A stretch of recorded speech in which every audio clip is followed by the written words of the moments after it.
This site off Plenty Road was first earmarked for a pool more than 20 years ago.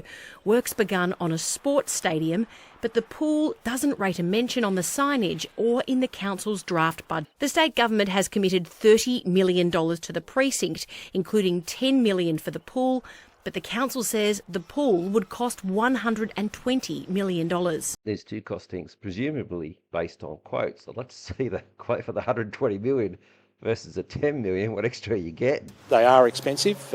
It's not simply digging a hole in the ground and put water in it. Well, he doesn't mention what the extras are. Doesn't mention one thing. What is it? Plumbing, building infrastructure.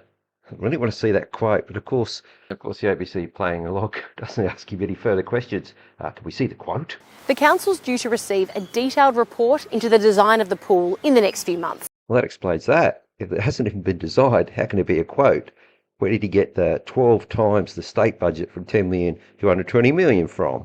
Then councillors can examine how to get the pool funded and whether it can go ahead at all. Well, it's been more than 20 years.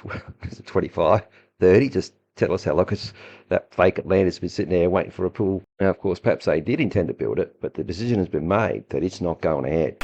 Across Victoria, councils are struggling with the cost of building and maintaining swimming pools. It's getting harder and harder to build new infrastructure. The ABC doesn't go to the trouble of naming these people who apparently speaking on behalf of government departments, the council, who the hell knows. A cry in her voice, she says, it's very expensive. We know the community wants it. Oh, look, she knows the community wants it again, with a cry in her voice. She's so concerned about the community.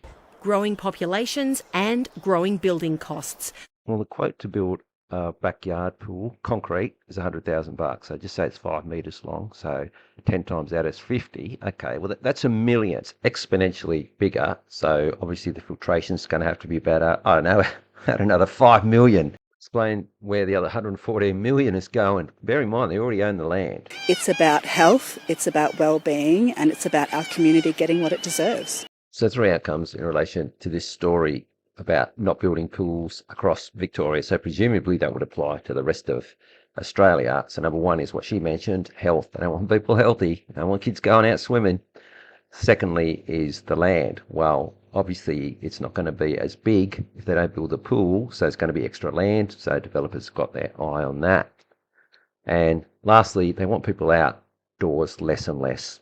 Now, it's not like they're being frugal with money. This was middle of last year and it's just climbing exponentially. So no doubt they're going to borrow way more than $120 million, ratcheting up the debt.